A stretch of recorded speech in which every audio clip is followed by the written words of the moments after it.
Hey everybody, my name is Jesse Collins, and I am the host of the Gentleman's Wrestling Podcast, a show right here on the Voices of Wrestling Podcasting Network. On the Gentleman's Wrestling Podcast, we take a deep look at individual issues and stories that are going on in the wrestling world.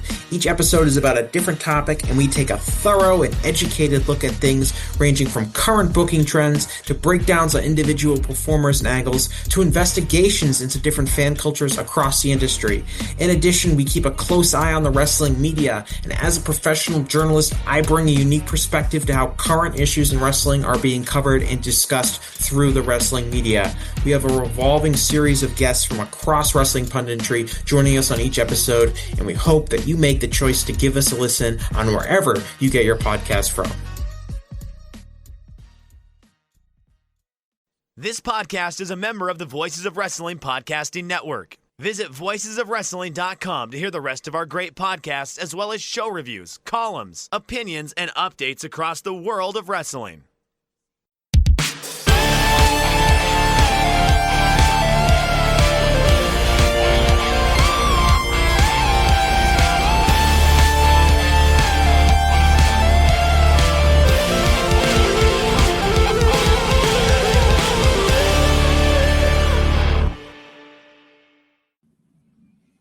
Hello, everyone, and welcome to this week's episode of The Good, the Bad, and the Hungee. I am Fred here with Tyler, and we're going to be talking about Dynasty now that I am no longer locked out of my house. Tyler, how's it going?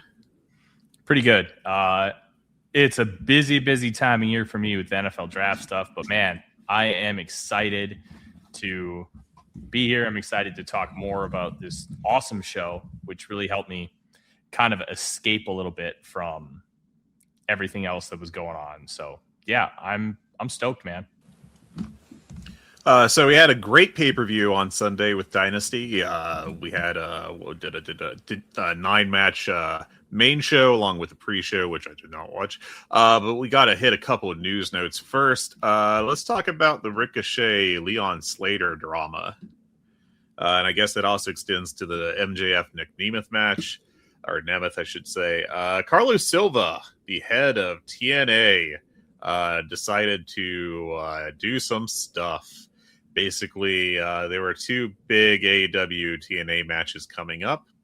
The Mark Hitchcock Memorial Show, which is part of WrestleMania Week, of course. This week was advertising a main event of Ricochet versus Leon Slater, which I think was pretty much the most anticipated match on the whole slate for WrestleMania Week, or at least the decent one, with basically one of the best high flyers of all time and Ricochet pairing off against one of the great young high flyers of the day with Leon Slater. I don't know what the chances were of a proper finish to that match, because it is a pretty high ranking AEW star against a champion for TNA, but you know, they could have done a double count out or some nonsense like that. But there was also MJF defending the AEW World Championship on the May 1st Create Pro show in Melville, New York, promoted by TNA's own Brian Myers. And then Carlos Silva said no, basically. He basically told all talent that they were not going to be able to wrestle anyone from AEW. And that is crappy. I really hate that, because we lost a great match probably for WrestleMania Week, and we lost a match that MJF and Nemeth were building on social media and had a lot invested in. And also, I guess MJF was going to face Bear Bronson at Game Changer Wrestling next month, and that is also off. And then MJF went on the warpath, if you will, and started trashing Carlos Silva publicly. There is a rumor going around that TNA Carlos Silva was mad that AEW Collision went head-to-head with TNA Impact a couple times during the NCAA men's basketball tournament, which is the traditional thing. You know, it's for several years now with Collision. Turner has moved the Collision show from Saturdays to Thursday to account for that tournament. But apparently that does not move the heart of Carlos Silva. And MJF said, quote, It's called being preempted due to March Madness. This guy, referring to Silva, is actively a dumb motherfucker. Congrats. You pay your talent shit, then force them off shows where they can make money. Said a bunch of other stuff. It's a pretty ridiculous situation, frankly, but also kind of not surprising given the state of American and global wrestling as a very... I hate how much of it is becoming just WWE versus AEW, and it's really not going to benefit people long term. Yeah, I have no problem in theory for a company. Hey, I don't want you wrestling wrestlers from another company.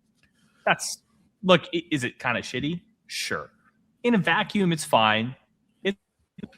But my big thing is this match was already agreed upon. This match was already booked. The finish was already agreed to. All parties were happy. And for seemingly a petty BS reason, one side decides to pull out. To me, that's a bunch of horse shit.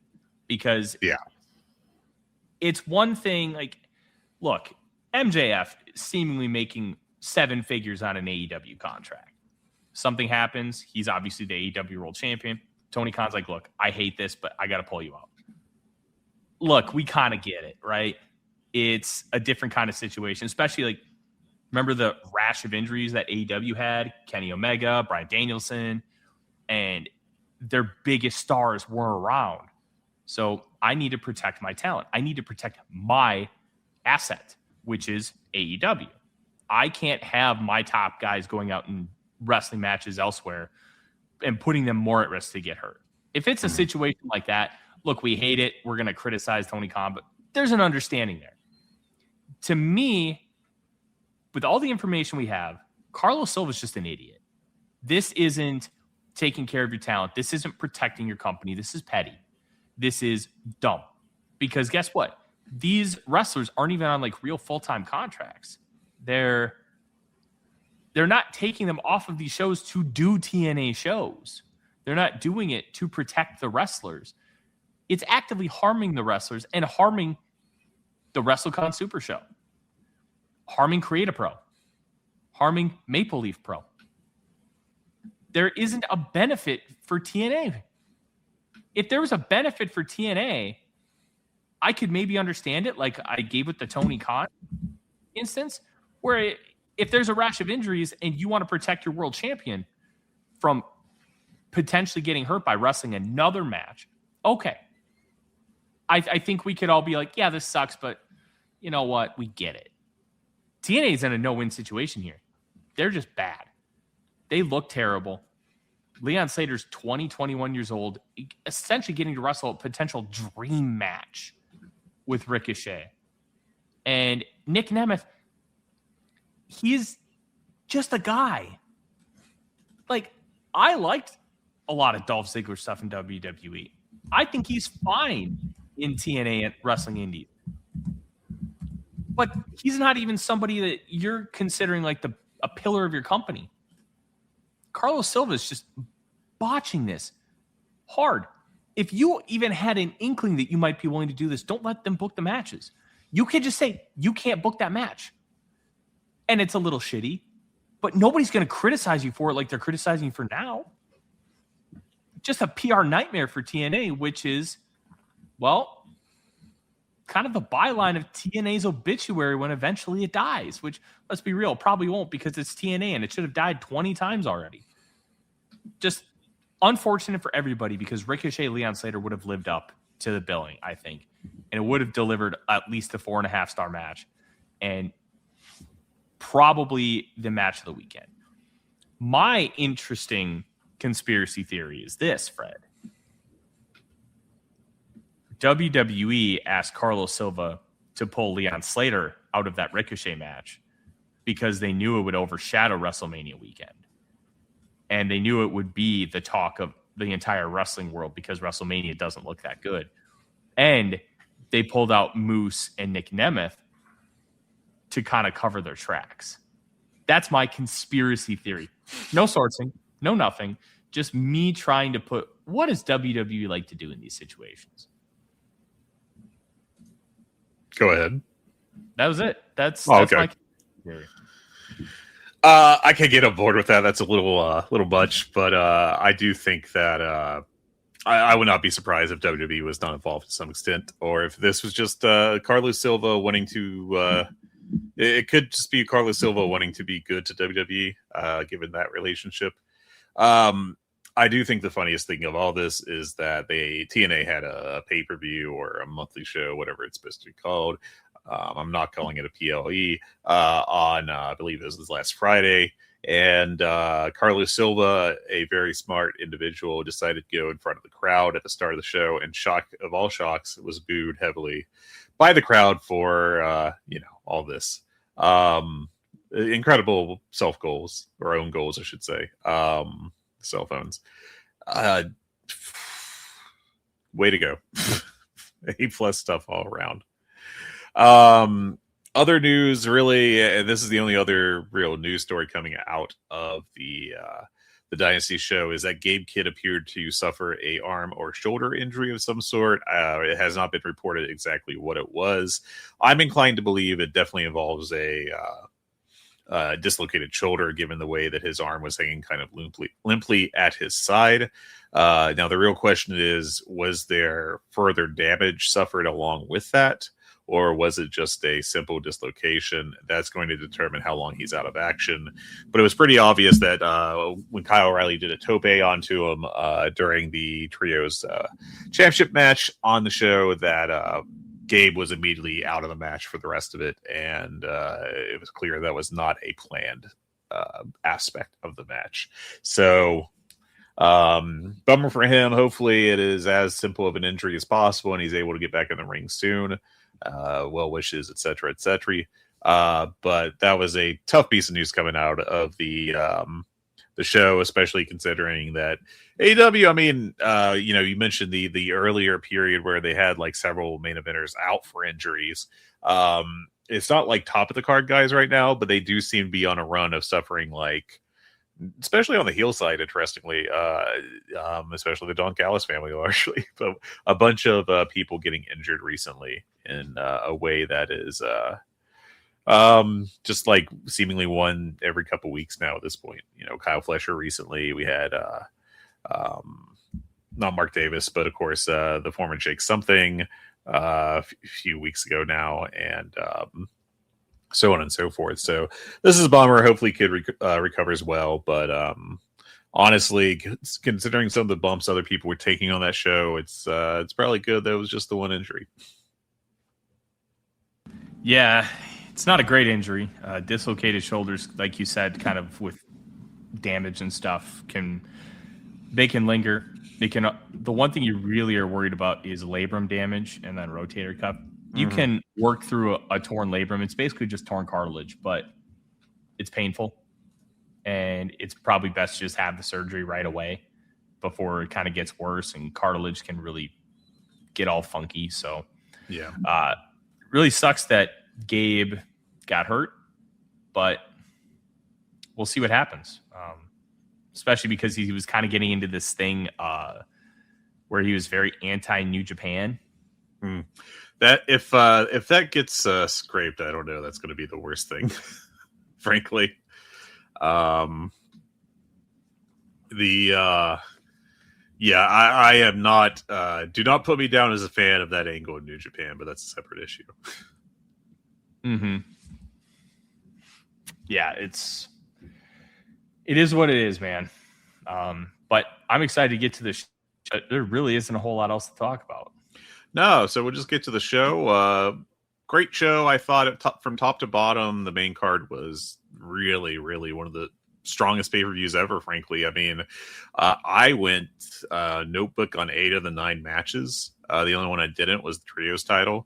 And do you want to just start with the top of the show with Kenny Omega against MJF? Nah, let's flip it, man. Let's start with the pre-show. All right, well, that's all you. Care. So Alex Windsor defeats Marina Shafir, whatever, who cares? I thought Jungle Boy versus Mark Davis rocked. Like, go back and watch that match 4.25 range. Very good. Mark Davis is really developing nicely into, again, old school brawling big man. Like if you were to throw him in the territories at like 83, like mid-South, mid-Atlantic, and then into like Jim Crockett, he'd just fit in like a glove. He's really figuring out how to work with attitude and intensity. And Jack Perry is kind of the perfect foil for that because he's smaller and he has to be a little bit more tactical with his offense. I recommend you actually take time to go watch out. And quite frankly, Chaim and Maya World versus I can't remember what they're called. The Lena Cross and Megan Bain was very good. My only real complaint about it was both teams had too similar looking gear. So it was hard at times to tell who was who because the gear was just way too similar in color and design. Like that bugged me a lot, but minor gripe. Very good match. I think having Cross and Bain as your tag champions rules, and I'm very intrigued to see how they get the belts off of them in time because you're going to need a team that can match them with physicality and intensity. I love having, like, for lack of a better term, like twin towers kind of tag teams. Like just, like big women have not really existed very much in professional wrestling. That you've had Awesome Kong who ruled. You've had Aja Kong. But those were like heavier, not big. Yeah. Like big, tall, muscular. Looked like they could kill you. Megan Bain, like, has the look of like what you would consider like a Roman or Greek goddess. Like with how just she's jacked to the gills with muscles and she could just pulverize you with her fingers. That look has been so rare in the world of women's wrestling. I love it. And Lena Cross isn't quite as built from a muscular standpoint because I think Megan Bain's close to 30. Lena Cross, I think she's only like 23, 24. So there's still some time to kind of build up her physique. But I love seeing these different kind of women's wrestlers because it gives you so much more variety. Because no offense to Joshi, but Joshi, they're all, for the most part, small, slender. You have your really tiny women who are like 90 pounds. And sometimes it's hard to believe they can pack a punch.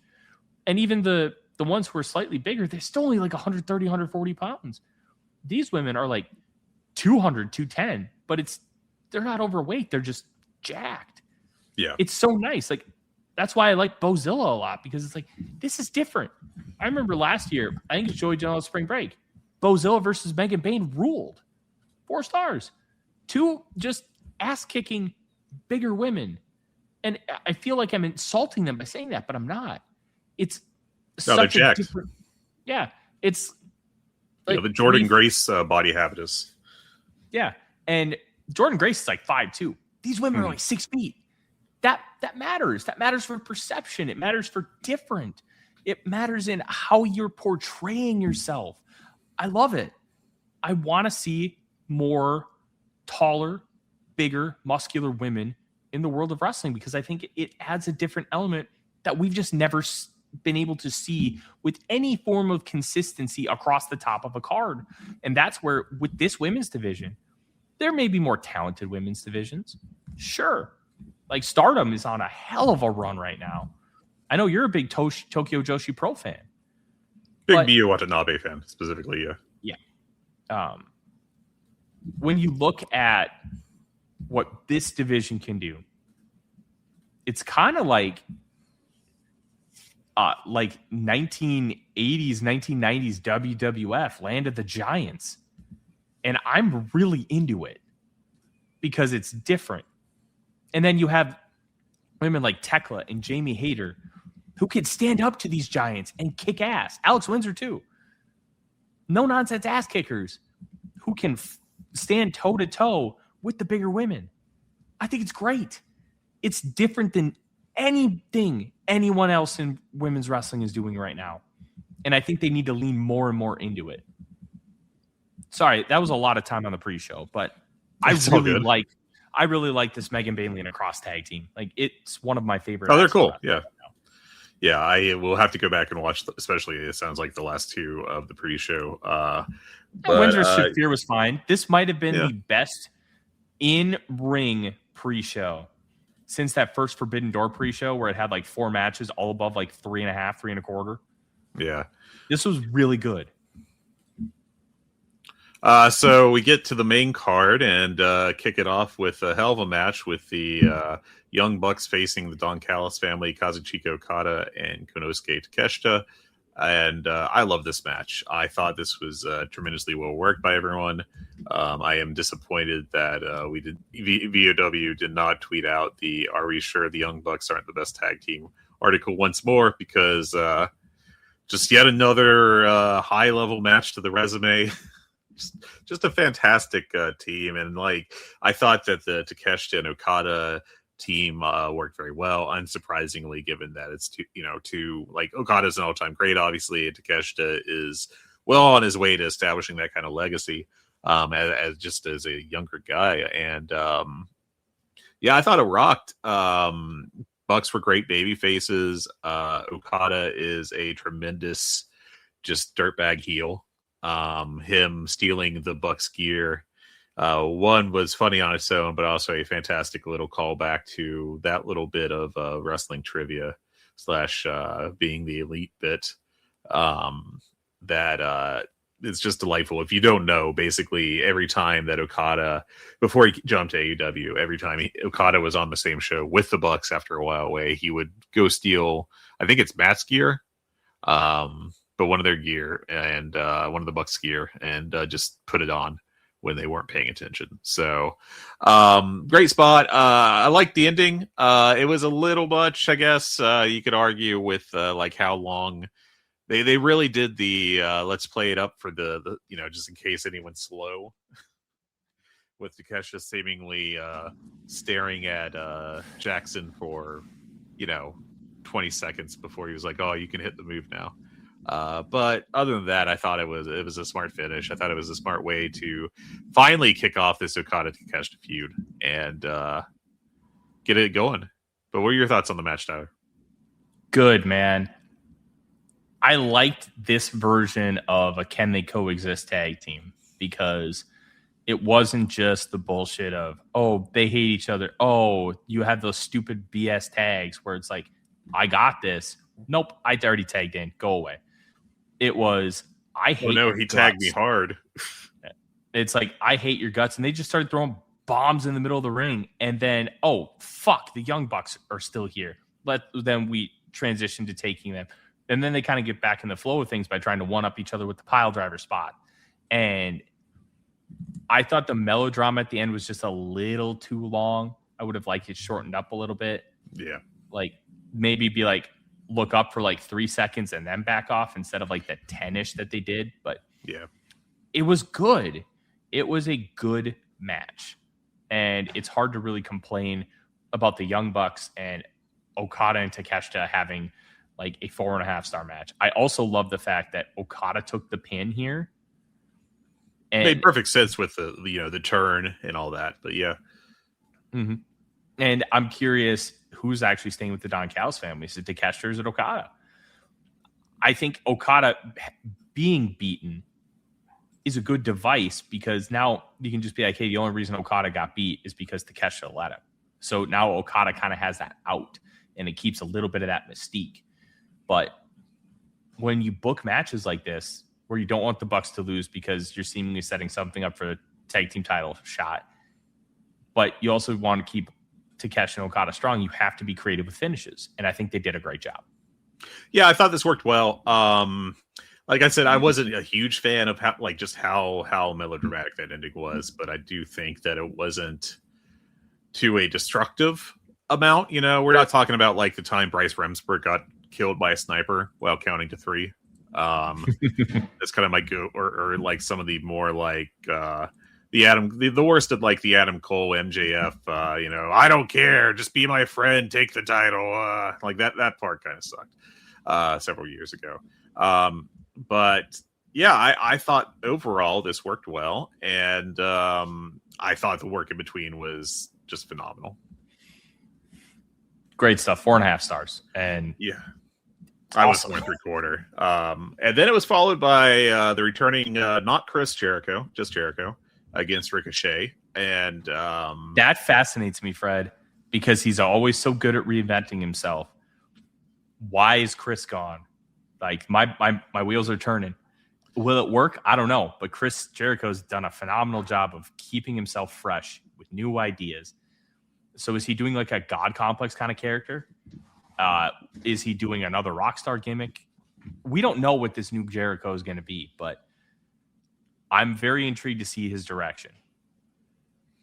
Yeah, and I mean, I think they're very much like I have to think that they are kind of playing it a little slow here, just to see exactly what the reaction is going to be to Chris with his return. Excuse me. But so far it's worked. And I'll be honest, I thought this match rocked. I really liked this match. I thought it was, I don't know, the last time we saw a Jericho performance this good. I thought Ricochet did a hell of a job with him. I just thought this rocked. I went 4.25 on it. I thought that Jericho looked fantastic, relative to current expectations for Chris Jericho. And I thought Ricochet, I mean, if you're not a particularly smart person, I guess I'll say, you might have the mindset that it's 2013 or something with Ricochet, and he's just some dumb high flyer who can't do anything else or whatever. He is a complete package these days. Like he's really figured out how to present himself as a star and just carrying himself. He's a great heel, which is really saying something, because he is, still he's not what he once was as a high flyer, but he's still a very good high flyer when he's doing that stuff. Dare I say great. But like, that's not his main game now. And he's really evolved and has done it in a very interesting way. And I thought this match rocked. It was great. 4 stars. I loved that Ricochet won with the lion salt. Yeah, I love that Jericho lost too. That's New Japan style booking. That's like, oh, this guy has been out injured forever. He's not going to be, right back at top form.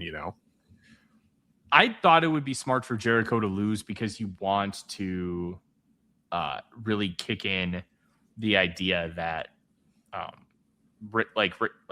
you need to keep Ricochet strong, and doing so is a really, really smart move on an overall level. Mm-hmm. Now Jericho has a lot of interesting things to do. Like, where does he go from here? Is he going to turn heel? Is he, I think he set himself up very well to be an intriguing character in AEW. I am unsurprised to see this match at a 6.5 or 6.64, I should say, on AEW, or I'm sorry, on Cage Match right now, because they in particular hate Chris Jericho right now. But I thought this match was great, frankly. 4 stars. Just, yeah, I went 4.25. So I think people just have these blinders with Chris Jericho, and every so often wrestling fans as a whole get blinders behind certain people. Mm-hmm. It was blinders with Roman Reigns for a while, blinders with Will Ospreay seemingly forever. Yeah. He's still bad at selling. No, you just not paying attention anymore. Well, Will Ospreay is very similar to Big John Studd. You know what? In this SAI, I have a lot of respect for Matt D of Segunda Caída, because there's a level of real thought-provoking analysis that goes into it. Like there's effort and stuff there, but I don't agree with a lot of the opinions. But I can at least come from, this is a ball knower genuinely putting in effort, not trying to be clickbaity bullshit. I thought that was really interesting, the comparison to Big John Studd. It's a very conceptual comparison. It's not a 1-to-1. But yeah, definitely interesting. I also don't agree. It's you can say anything on the internet. Mm-hmm. But yeah, I thought this match was great. I think Jericho's set up to be very interesting going forward. Ricochet continues to be like, if not a main event guy, like just right outside of it, and can be elevated at any point, whatever it is, like time for Ricochet to be a main event heel. And I love this. Next up, speaking of stuff I loved, Andrade El Idolo and Darby Allin. Darby Allin is a ridiculous bump taker. This is not news, but almost every pay-per-view, like, there's a moment where I'm like, why did you do that? How, and we had it again. He did the Samoa Joe drop kick on the stairs. Would not advise that to anyone ever. There was one like spot, was it like a suplex out of the ring or something, I think, that Andrade did to Darby, where Darby just looked like he would have just exploded into pieces, like when a minifig dies in one of the Lego Star Wars games.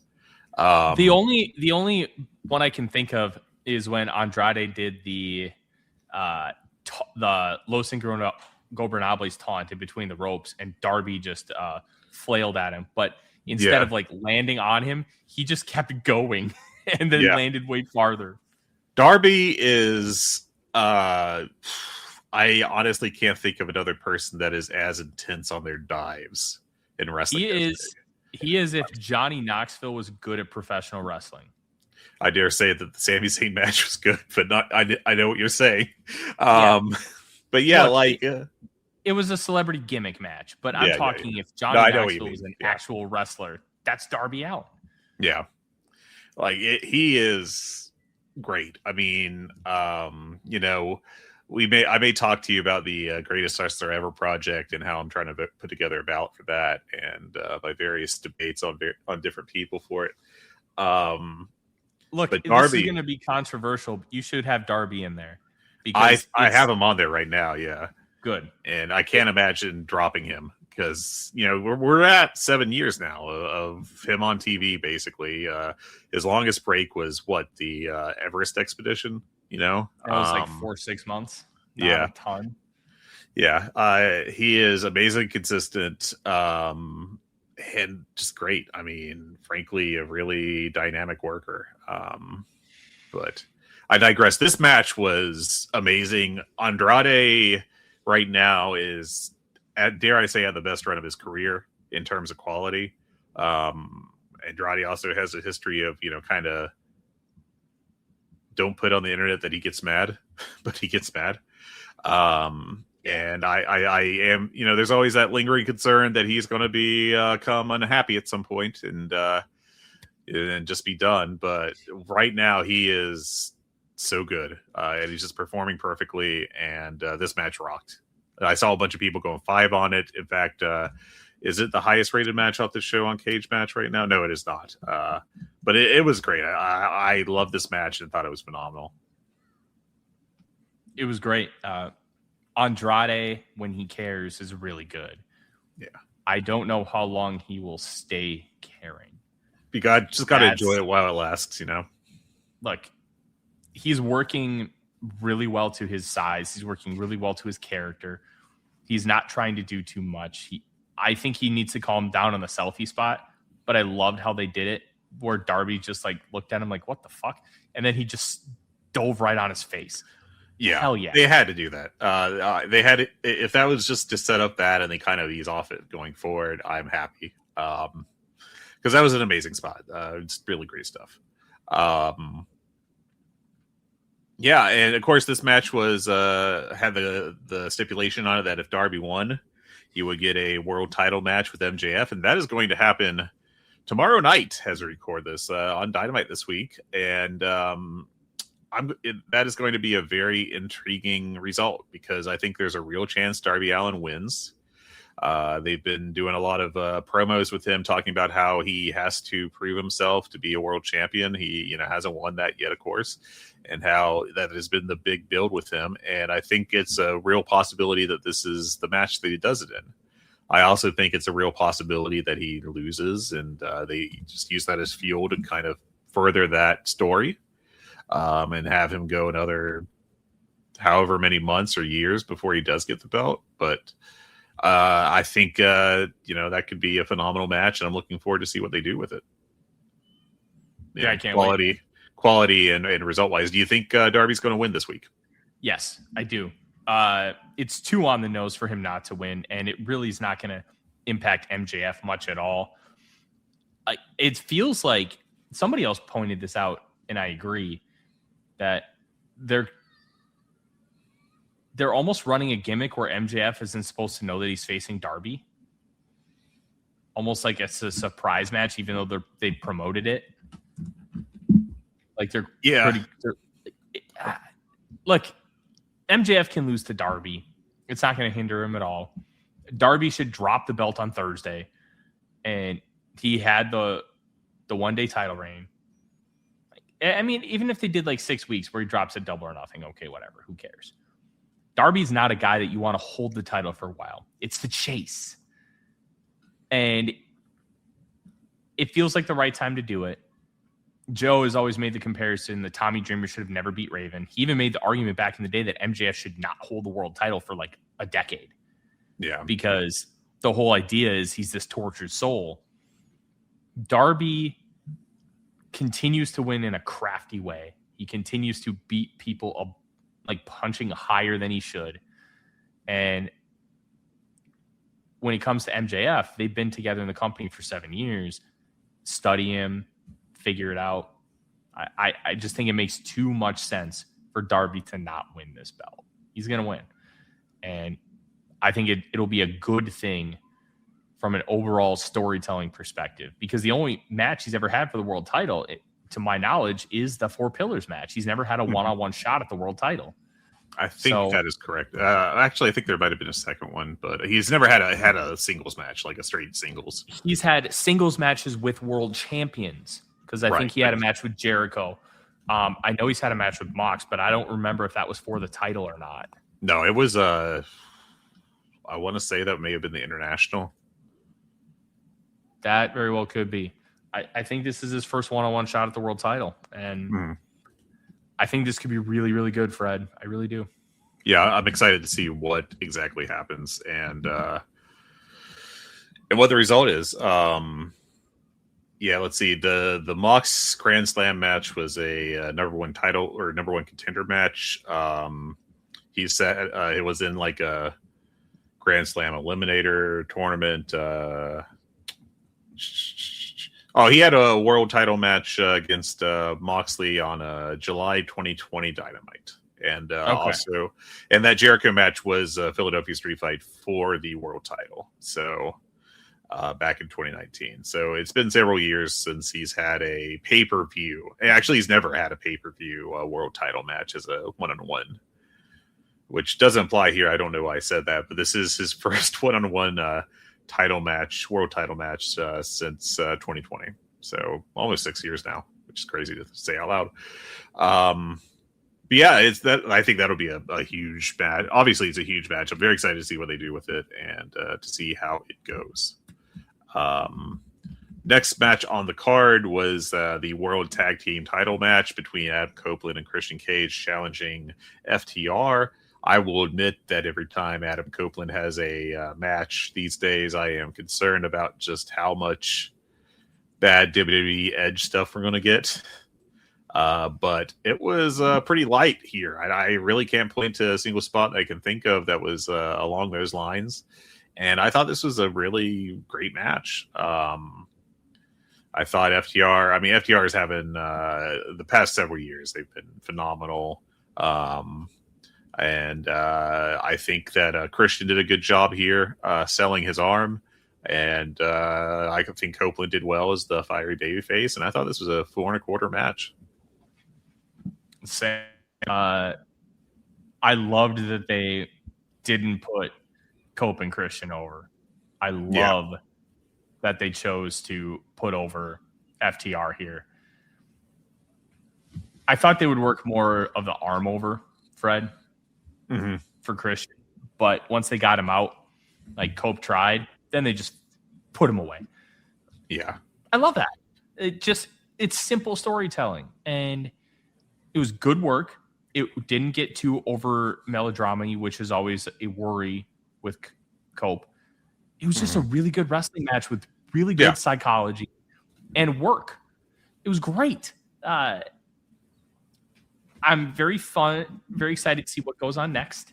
I think there's a lot of different ways you can take this. The most likely situation is Wembley is probably a TLC match. Let's be honest. Yeah. But this has been really fun, and I'm really, really excited the fact that we got a really good match out of these guys. Not a gimmicked up match, just a really good wrestling match. And Cope and Christian don't exactly have a lot of really good wrestling matches in their resume. This might be the best one they've ever had. Yeah, that's an interesting question. I'm actually going to pull up their listing on Cage Match right now just to see what options do you have. That's a steel cage match.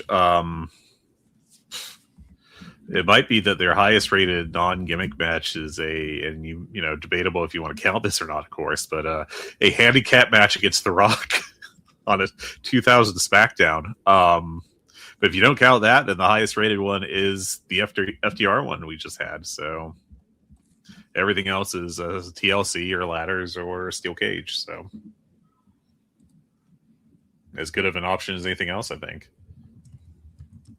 Yeah, and I will say, one of the tough parts is, and I think you and I talked about it when we had Suit on the other day, where I was worried that the original ladder match between Razor Ramon and Shawn Michaels didn't hold up, and it did. Mm-hmm. I watched the TLC 2 from WrestleMania X7. Mm-hmm. That holds up. Yeah. It's still really good. So no, that match rocks. It does. I'm not going to take anything away from that match at all. It still is insane. Just a great, crazy match. Yeah, I love this FTR heel act with Stokely Hathaway. It is perfect. There's going to be a point where they need to break it up, I guess. But like we're nowhere near that right now, you know. They break up who? The FTR Stokely Hathaway act.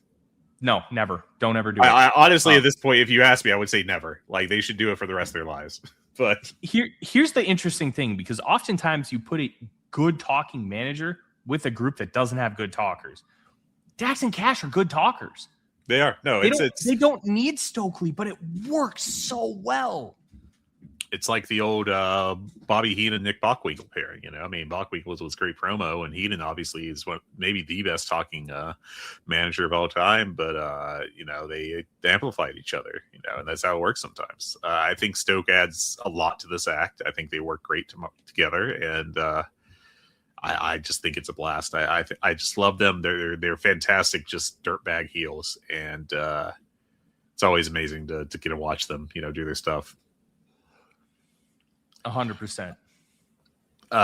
Next up was the Casino Gauntlet match for the AEW TNT Championship. Kevin Knight won that match involving one of these things that's not like the other. Anthony Bowens, Bandito, Daniel Garcia, El Clone, Mike Bailey, Pac, Roosh, Tommaso Ciampa, and Wheeler Yuta. I thought this was fun enough. Went a little long for my tastes, but I went 4 stars on it. I mean, it was just kind of a fun multi-man match in a way that doesn't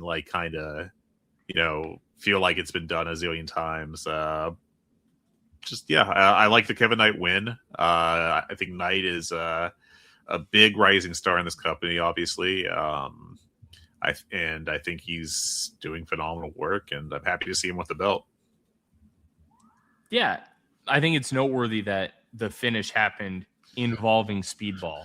Yeah. This is a happy accident. The accident being the injury to Kyle Fletcher. You don't want to see that happen. You don't want to see one of your emerging stars take a back seat like that. But at the end of the day, they did a really good job of trying to make the best out of a bad situation. And Kevin Knight was ready for a singles push of some kind. And this is a way to kind of get there. I'm really excited to see how they're going to end up helping him grow and develop. I'm excited to see what he does with this title and how they book it.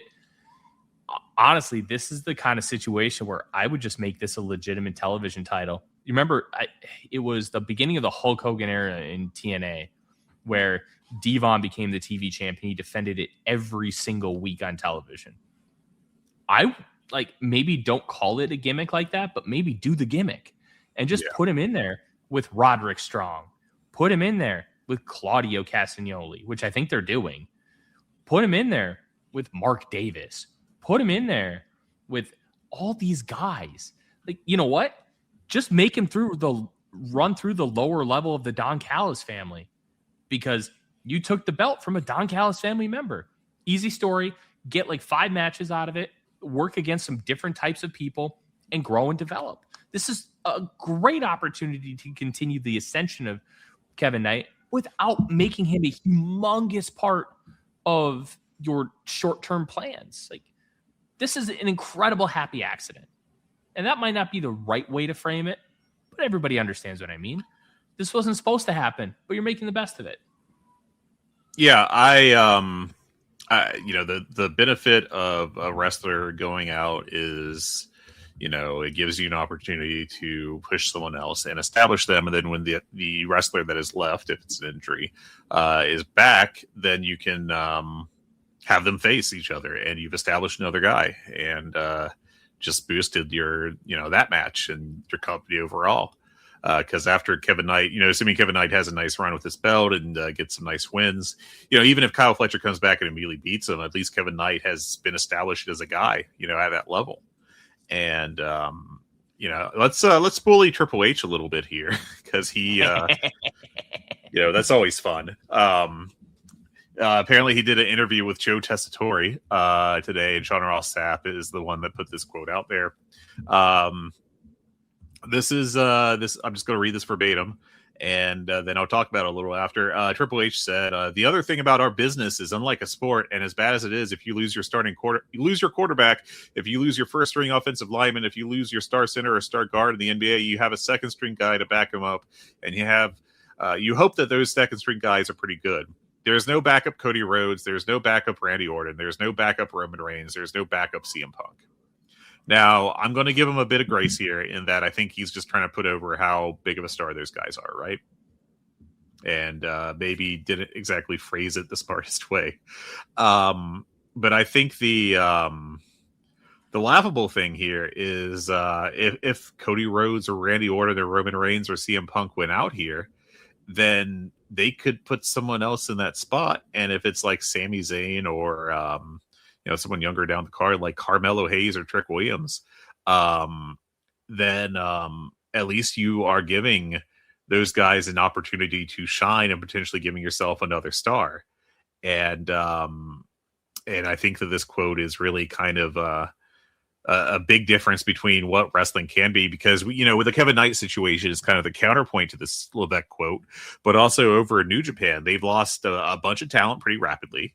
Will Ospreay, David Finlay, Gabe Kidd, Evil, Hiromu, apparently, Sonata, Tetsuya Naito, Tanahashi retired, Kazuchika Okada a couple years back now, and so on and so forth.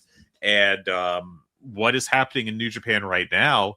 Well, Yota Tsuji just had a nice world title run. Callum Newman is the youngest IWGP heavyweight champion of all time. Shoto Amino is getting some shine, and granted, I think that maybe he's not the best option to use here by me, but it's still showing some stuff and looking pretty promising at points, and then at other points maybe less so. But I mean, Yuya Uemura, Ryohei Oiwa, Oleg Boltin, so on and so forth. I mean, I've been clowning on New Japan for years for failing to elevate younger guys. They're doing that now. I can no longer go back to that old joke, and it's all because people left and they had to go to the next guy. And in addition to that, like Zack Sabre Jr. and Hiroki Goto have been made world champions and have been given that kind of credence because of that, and that's because you do fill that spot. So there is no other Hiroshi Tanahashi, sure, but with Hiroshi Tanahashi out of the way, you can now make Yota Tsuji a star or Callum Newman a star. And the thing with that list of people that Levesque had is it is an old list. Those guys are Randy Orton's been around forever. Roman Reigns is, I think, the youngest of that bunch. and he's still like 40 and has a foot out the door to try to be an actor with his veneers. CM Punk is old. I mean, frankly, he was showing signs of age at his last AEW run before he left. I mean, I think overall he's been pretty good in WWE, but still, like you can't. It's really interesting to see this kind of change in the industry, you know, to where older guys can stick around and do stick around longer because, you know, growing up with in the mid 90s, you know, we had Vince McMahon making fun of WCW for being so old because they signed like late 30s, maybe early 40s Hulk Hogan and Randy Savage, you know, and so on and so forth. Ric Flair in his mid 40s, and now that's just the main event scene in WWE, and also to some extent AEW, but less so, I guess. I just thought that was really interesting and a good chance to be like, hey, Paul Levesque kind of dumb. Yeah. If he would have just said quarterback. Yeah. Okay. I think there's more of a pass, but he went a little too in depth. And then he used 4 guys. Look, you should always be building up the next generation. You should always have somebody ready to take a spot. Even if you hold them steady at the upper mid card level for maybe a little longer than you'd like, just because of what you have available to you. Yeah. He buried the living shit out of himself. And Tony Khan would never do that. He would just be like, you know what? We're missing Kenny. We're missing MJF because they're hurt, but Kyle Fletcher's ready to burst out at any second. You've got Kevin Knight, who's been on a tear. Ricochet's been over like crazy. Like, he's going to talk about so many guys on his roster. And he couldn't even mention Gunther, who you had retire Goldberg and John Cena. He's a clown. Triple H is a clown. Did not come off great here. He's kind of a goober, Triple H, but yeah, I just thought it was an interesting dichotomy because, you know, we maybe well into our way making, you know, Kevin Knight a dude because of this Kyle Fletcher injury, and that's kind of how the wrestling industry works, you know, to its benefit. Anyways, digression over. Apologies to anyone that was annoyed by that. But up next, we have Jamie Hayter against Tekla. God, put the Appalachian on that one. Tekla for the AEW Women's World title. Very strong match, I thought. I love Tekla. And Jamie Hayter is a fantastic in-ring wrestler. And I thought they put on a really good match here. I went 4 1/4, I think, on it. But I thought that everyone came off great here. I liked the end with Tekla being a heel and doing heel stuff to get the win. And Jamie Hayter just being a great, like, I'm a baby face and I'm going to hit people in the face until I win. And I love that about her. It's tremendous. I gave this 4 1/4. Look, this women's division is different than anything else we're really getting across the world. And it's why I'm so excited about watching it all the time. Willow and Camille, that's going to depend a lot on Camille and how well she works this match, because we know Willow's going to be great.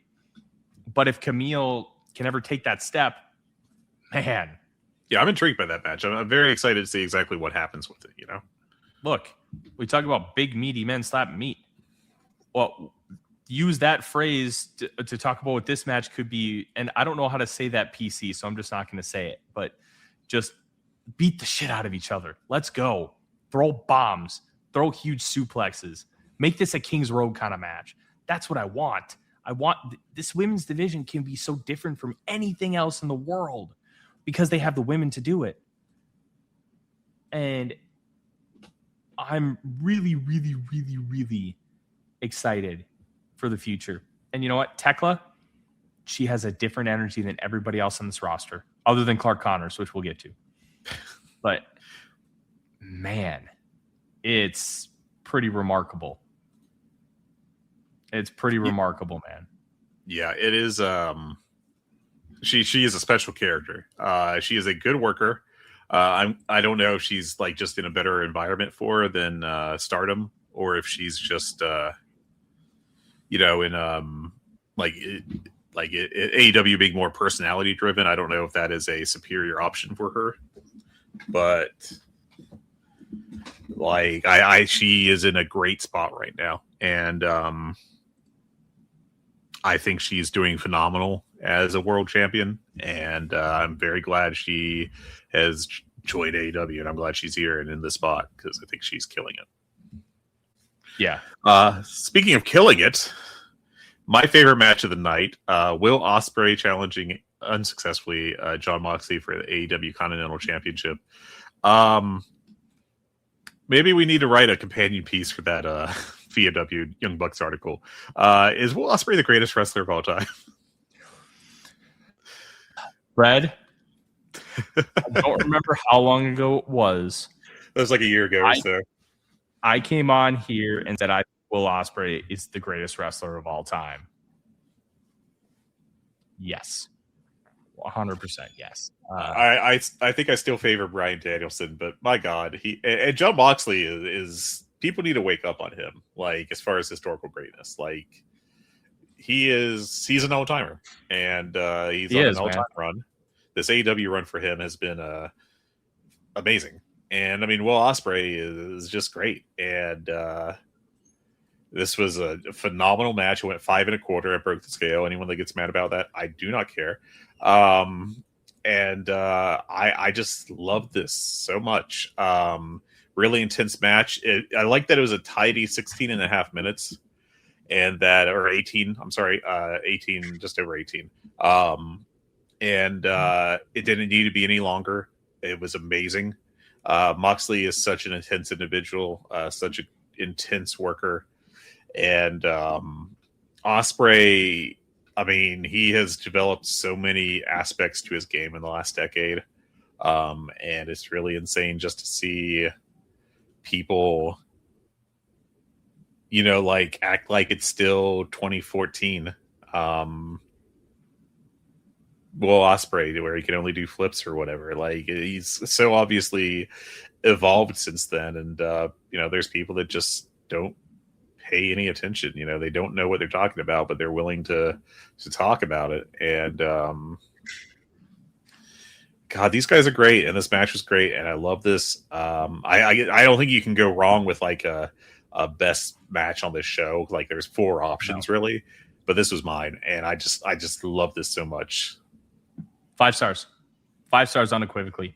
I loved, and we talked about this when MJF beat Hangman, and I talked about how you're going to get Hangman back in the world title picture, and it's going to be babyface bravado from Will Ospreay, and that's what you got here, because right away he just wants to kick his ass, and you see that fire in his eyes, and then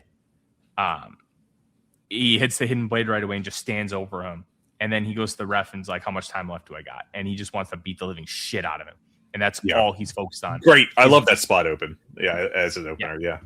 And it's just, I'm not trying to win a wrestling match. I'm trying to kill you. And that playing into the fact that he ended up losing the match, I thought was huge, because now you have an out for Will Ospreay because he's just so focused on getting his revenge, that he lost sight of the bigger picture, which is the best way to get revenge is to win. Yeah. And I thought this was a perfect way to do this match. It was physical. It was brutal. It was violent. Everybody's talking about that Will Ospreay Death Rider spot where he kind of pops up and then hits the hidden blade. I mean, if you can't understand that, then you're just an idiot. Yeah, it's just a like momentum, not fit like physical, momentum, but like a fighting spirit spot, Yeah. And I understand that's not going to be everyone's cup of tea, and I'm not going to really rip on anyone that is genuinely offended by that. I just think a lot of it is like performative, like, oh, this guy doesn't sell, and that kind of nonsense. God, this match rolled. I love this match. It was so great. Ospreay, right now on my mentioned it again, my greatest wrestler ever ballot, number 2 right now. Moxley is somewhere in my top 50, and every time I watch him, I'm just like, I gotta move this guy up. Man, can you imagine how good Moxley would have been in some other eras? he would have been. Could you imagine him like the Bruiser Brody feud or Stan Hansen matches? Like that stuff would have rocked. Yeah. Look, this whole thing, Ospreay is so good at everything he does. And if his name was Steve Smith, he would not be getting the same criticism he is. Look, he said some stupid things, but nothing cancelable, just stupid because he was immature. And guess what? When you're young and immature, you just say idiotic things. You and I have both done it. Everybody in this world has done it. And Ospreay has seemed to have learned and grown and matured, and he's 31 years old right now. I think he deserves a little bit of grace because we'd want that kind of grace if we said something kind of moronic, but not like you're canceled kind of thing. People just need to calm down on Ospreay. One of the best wrestlers to have ever lived. In my mind, he's the best wrestler that's ever lived. It's crazy. He thinks about it. He's a ball knower. Everything matters to him. It's a more modern day world than somebody like a Jerry Lawler was working in, where you're doing flippy doos, you're doing hyper athletic stuff, but he keeps the core concepts packed. That matters to him. That has to be a factor here. I'm sorry, but we could just talk on and on and on and on and on about this, and we may just be higher on him than most people, but I think Will Ospreay is the best wrestler of all time. And I think sometimes we just have such reverence for other people in this industry that we're not actually willing to look forward and see that somebody else might actually be better. And that's where I think we're at with Will Ospreay. Yeah. Now going back a little bit to what you said about him saying stupid stuff, I do think it's very fair to criticize him for, and I don't want to get into the subject like in full, but the whole having Paul Robinson as a producer for Eve, I think is a fair thing to criticize him for, given all that stuff. But since that happened like a month ago, what did Paul Robinson do to get canceled? I think it was something to do with speaking out. Do not hold me to that. If I'm wrong, I am sorry. So many people got canceled from stuff. I don't remember who got canceled for what. So yeah, I just remember it was definitely regarding speaking out. But I can't speak to the specifics of it offhand, unfortunately. Possibly, I am under the impression that it might have had something to do with a underage woman, but I don't know more than that. Anyways, I think that's a fair point of criticism of Will Ospreay, and I will say that. Going on with the show review, we had the AEW World Trios match where Clark Connors, David Finlay, and Gabe Kidd faced off against the reunited conglomeration Kyle O'Reilly, Orange Cassidy, and Roderick Strong, with the baby faces taking the belts. What did you think of the entrance, Tyler? Look, the conglomeration bit was apparently to some extent to the I can't remember his name. His name is Bo, the friend of Brody King's. Yeah. It was an homage to him in some way. I don't remember what the connection was, but it was included in the whole conversation. So I thought it was kind of lame, but you know what? I can take away the fact that I thought it was lame. You know what? It was an homage to Fallen Comrade. No problem with it. I don't have to like it to think it's really cool and respect it. But what Clark Connors did, he sees the couch and he drops his belt and he thrusts at it. Dude, Clark Connors is awesome. Like, Clark Connors is peak dumb jock wrestler. He's also the kind of wrestler that you should push because he's been incredibly underexposed to the American audience. Yeah. Push him and just let that natural sexual charisma come out. You don't even have to have him tell him to do anything. Just be like, dude, just go. Hell yeah. Yeah, that rocked. I think that he is a There's a possibility that of these three, of Finley, Kidd, and Connors, that Connors will be the biggest star of the three.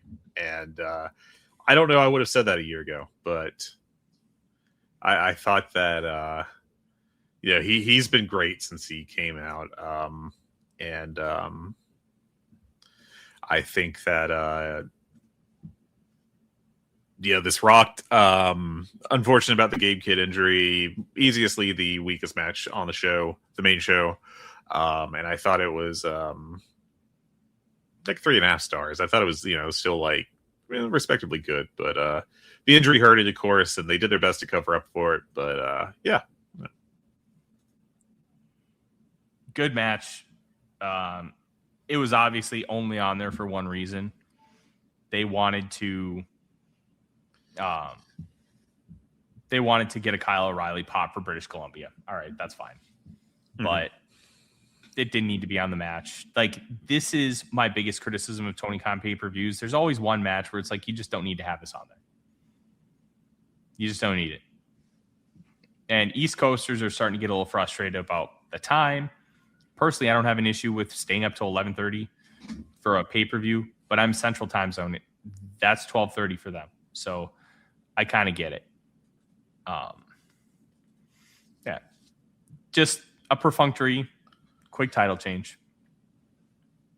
Yeah, I watched this during the day on Monday, just because I was doing something Sunday night, and I was like, yeah, you know what? I ain't staying up that late. So I think that worked out to my benefit. But yeah, anyone who is like, they could have just cut this. You're right, frankly. And then our main event, Kenny Omega, MJF, in what I thought was a really strong match. MJF, and I mean, obviously Omega just put on 2 great performances and resulted in a great match. Maybe a bit overlong, but honestly, it didn't feel like it was 38 minutes, which is one of the best things you can say about any long match, is it didn't feel its length. And really? Man, yeah, I disagree. Okay, go ahead. Too long. I thought it was too long. I'm going to be honest. I don't think Kenny and MJF have chemistry. I don't. I think it's oil and water. They're both great. They both should be treated like they're great. But I really just don't think that they should wrestle again. It just doesn't work. I don't know what it is. I don't know what the deal was, but I thought this could have been like a 4.5 to 5-star match on the paper, on the surface. That was one of the worst 4-star matches I've ever seen, as far as like how I felt coming out of it. So disappointing. It just felt clunky and performative, rather than like they kind of understood each other and understood how their movements and stuff. It just didn't work. I thought I liked it a lot. Well, who cares about your opinion, Fred? How dare you? How dare you? Yeah, I thought it was a great match. Frankly, I thought they worked really well. I thought it was. I mean, the work was intense. I thought it flowed well for the most part, and yeah, I thought it was a really great match. Yeah, I mean, I just didn't think it ever got there, which is what it is. Fair. Yeah. But yeah, it'll be interesting to see what they do going forward with Omega, since they're clearly going to shift him out of the title picture for a bit. Is he going to take some time off, or what? But it'll be interesting to see.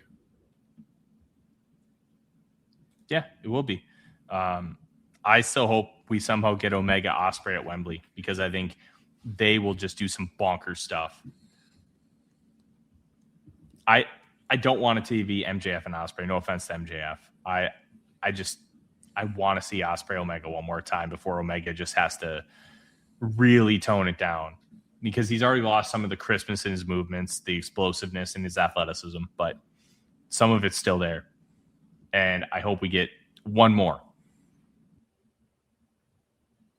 Yeah, obviously whatever we can get out of Omega, as long as he's healthy enough to do it is just great, and hopefully we can get that from him, I agree. Anything else you got, Fred? No, that's it for me this week. We will be back next week to talk about probably whatever happens on Dynamite, and maybe we'll do it after the next episode as well, just to have a little more to talk about. But yeah, I thought this was a really fantastic pay-per-view, strong main event. Don't care what Tyler says, and strong recommendation on it. I would still recommend everybody go watch it, but what's fascinating to me is this show was so good top to bottom, and it's an average AEW pay-per-view. Yeah, it's right in the middle of the ratings on Cage Match, which is crazy. Insane. All right, well, everyone, thanks for listening. For Tyler, I'm Fred. Hope you all have a great week, and we'll talk to you soon.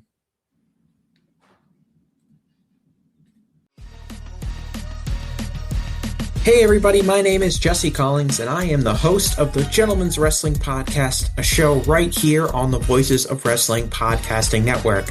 On the Gentleman's Wrestling Podcast, we take a deep look at individual issues and stories that are going on in the wrestling world.